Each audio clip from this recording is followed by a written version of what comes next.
Hey, what's going on? It's your boy BT, and I came here to talk some boxing with the thousands of True School Sports subscribers. Now, word to my brethren in the great city of Chicago, Illinois. Shout out to the Windy City. And speaking of Chicago, Illinois, we're going to talk about a guy that I was very impressed with on Friday. For those of you who may have watched my Devin Haney Mason Menard post-fight review, I did touch a little bit on this fighter and his performance on the undercard. Joshua Greer, man, Joshua Greer looked very, very impressive in his step-up fight against the very tough, sturdy, and game Glenn DeZern. He took the fight at 122. Obviously, for those of you who've been following his career up, he's really been a guy that's campaigned. He's campaigned as high as 126. He's campaigned as low as 118. I think for me, he found his home at 118. His last three fights on Showbox, he scored the best performance of his career. I believe he had about three straight stoppages. Let me see. He stopped James Gordon Smith. Pretty much about four of his last five performances heading into the Glenn DeZern fight resulted in stoppage victories. And then he got the stoppage victory in the DeZern fight at a higher weight class. So I was just very impressed with Greer. And Greer is someone that he's spoken in depth about wanting to challenge for world titles. Just at the beginning of this last year, actually, he was talking about he wanted to fight Stefan Young, who just fought Raymar Caballo here in South Florida in an eliminator fight. So he wants to fight these top guys, and you're talking about Potapov and those highly ranked guys, and he's one of them guys, man. I look the way he talks, I look the way he carries himself, and I think he really believes that he can beat a lot of these top guys. So my suggestion is this, and I wanted to put this out there because I don't think anybody else will, but I will because I think it's something that could be beneficial to him. The World Boxing Super Series just announced that they're going to do their second season. Their first season is going to conclude real soon because they're going to have their final fights really soon. They've already announced the three-weight class they're doing for the next season. So you're going to have the 140-pound division. You're going to have also Joshua Greer's weight class, which is 118, Bantamweight, 118. With that being said, they've already confirmed Ryan Burnett, who's a champion, Zolani Tete, who's a champion, and then Emmanuel Rodriguez, who recently just picked up a title himself. So you already have three of the four champions confirmed at the end of the tournament. They're already speculating that Naoya the Monster Inoue, should he beat Daniel McDonald in his fight for the vacant, WBO? I think it's the WBO title. He'll end the tournament himself. So you're looking at potentially the four world champions of that weight class entering the tournament. And as far as I've heard so far, I've heard of no American fighters being entered in the tournament. Well, I think if there was an American fighter that could represent this great country in that tournament, it comes in the form of Josh Greer, man. Joshua Greer at 118 is a beast. I know he hasn't really fought anybody at that world championship level yet, but, he stepped up to Glenn DeZern. Glenn DeZern is a hard guy to stop, and nobody stopped him. He's a game fighter, and he went in there and he had him hurt multiple times. He's even hurt a guy like that multiple times. I thought it showed a lot. And I know it's probably a massive step in his career, but I mean, this is a guy that has that type of power he has that type of power, the quickness at that weight class, I think, to hang with the top fighters in the division.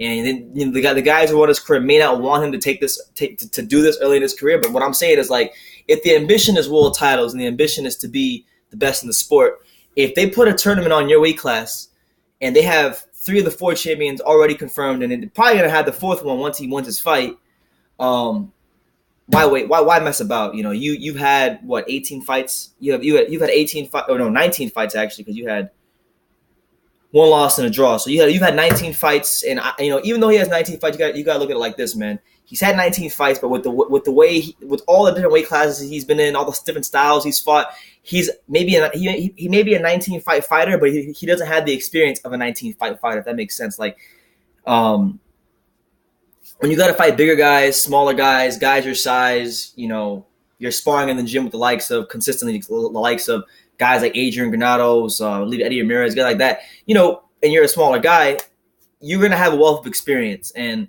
he's from Chicago, man. Like them Chicago fighters, they in a lot of Chicago fighters right now, but the guys that do come out of Chicago, you guys like Adrian Granados, Eddie Ramirez, Nathaniel Gallimore, and Joshua Greer, them guys they're never scared. They're never scared, and they're never afraid for the big fights. And, they've more than won their fair share of big fights. Granado's beating Amir Imam, Nathaniel Gallimore stopping Justin DeLoach, who was pretty much on a. If you followed Justin DeLoach on Showbox, he was on a warpath, and he seemed to be, moving his way up in the 154-pound rankings. Dale Gallimore upset him and stopped him. So these guys can fight, and truth be told, Joshua Greer is the youngest fighter in that gym. Well, he's not there anymore. He's not in that gym anymore, but I'm saying of that crop of guys from Chicago, he was the youngest guy out of that young crop of guys. And I think his ceiling is probably the highest because he's the youngest one. And he has finally found his weight class, which is 118. And now that you finally found your weight class, you seem to be coming into your own as a fighter, which is kind of crazy because you would think, age 23, there's, nobody's close to a finished article at age 23. But because, like I said, of the fluctuation in weight he's had in his career, now that he's finally found himself at 118, I don't think, and this is me, he already has a loss on his record, and that came early in his career when he fought Stephen Fulton, a guy that's bigger than him. I've seen Stephen Fulton in person because Stephen Fulton fought on the undercard of Luis Ortiz versus Daniel Martz. I didn't go to that fight, but I went to the weigh-in. Stephen Fulton's a big guy, and Joshua Greer was there that same day. I saw them stand rather close to each other that day. Stephen Fulton is a big guy, and credit to Greer. I didn't see. The fight's not on YouTube, I don't think, and he fought Fulton to a majority decision, and then he had a majority decision to a guy named Mario Ayala, and that fight took place at super bantamweight. So he's been fighting above his natural weight class, and I think that's because he's not really signed to a big time promoter. So when you're not signed to a big time promoter, you're gonna have to take fights that maybe normally under normal circumstances you wouldn't take. You might have to take the short end of the stick, and he's done that early in his career. And because he's done that, I think when in a weird way, like when you do that as a fighter, even if you have the losses, should other opportunities come your way, it makes you more ready to take those opportunities. And I just think like it's the perfect time. The guy has been really finding. I think he's found himself. Really, from the last couple of fights, I think he's found himself as a fighter, and there's still slots to fill in that tournament. And if there's 4 titles around, you got Burnett, Tate, Manuel Rodriguez. I think Manuel Rodriguez is good, but I think he's beatable. Ryan Burnett, probably, I don't know. I think they're all beatable, actually. Like, Tate's good, but, Tate, I don't think has fought anybody as quick as Josh Greer, who punches like Josh Greer. Burnett, I'm not going to lie, I haven't really had a chance to watch a whole lot of Burnett, but people tell me, he's not really like he's a good fighter, he's a world champion, but he's not like a special talent or anything like that. And then, Rodriguez, I've seen Rodriguez fight, hell of a boxer, but hasn't really had anybody in there that could force him to fight or make him not have to fight off his back foot. So I think Greer's the kind of opponent.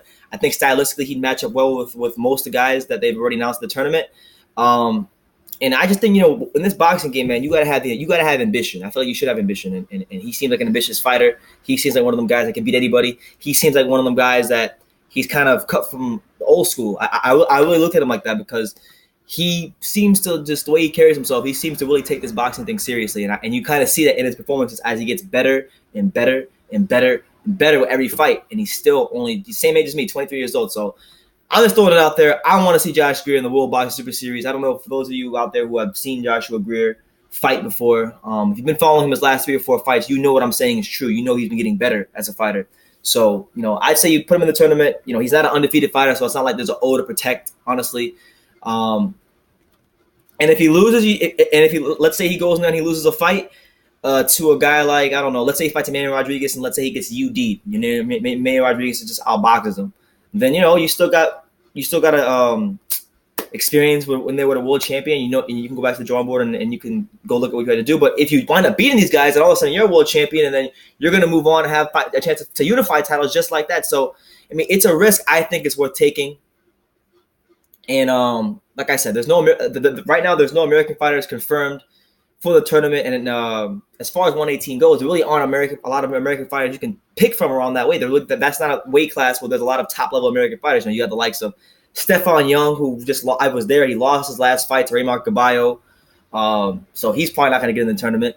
You have maybe Rasheed Warren, who's around that weight. Rasheed Warren. No disrespect to Rasheed Warren, I don't think he can really hang with them guys. He has too much of an amateur style to hang with them guys. A lot of them dudes punch hard. I've seen Rasheed Warren fight Payano, and He's a good, clever boxer, but I don't see him being able to hang with those guys. So, I mean, if there's a guy that I like in the tournament, because in the last season of the World Boxing Super Series, the only fighter we had represent America was Rob Brandt, and Rob Brandt's a good fighter, but he was fighting out of his natural weight class. But he took the risk. He fought Jürgen Bremer, but the experience of Jürgen Bremer was just too much for Rob Brandt. So it was what it was there. But I just think, and there's no disrespect to Rob Brandt, but Joshua Greer is talent-wise much more talented fighter.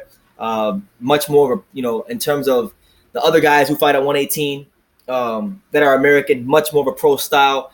I would not be surprised if he fought one of these dudes and he stopped him. He's that good. I think he's that good. And, in my prospect review series, if you guys been following that, he was one of the first videos I did earlier this year. I told you guys, I believe he's world championship material. So because I believe that, I am saying he should fight in the tournament. So that's what I think. You guys let me know in the comments down below. Joshua Greer, he should enter the World Boxing Super Series because they need American fighters. They need more slots to fill.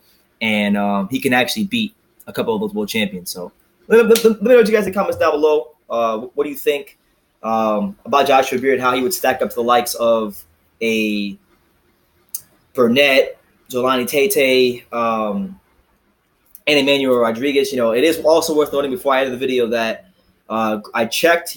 Joshua Greer is not ranked in the IBF, WBC, WBA rankings. So that probably would be why he would enter the tournament. But I'm just saying, I think with the amount of fights he has and how good he's been looking, and with all these titles on the line, and with there be no American fighters in it, that he fits the bill for me. And I think he could probably come back with a title. So that's my opinion.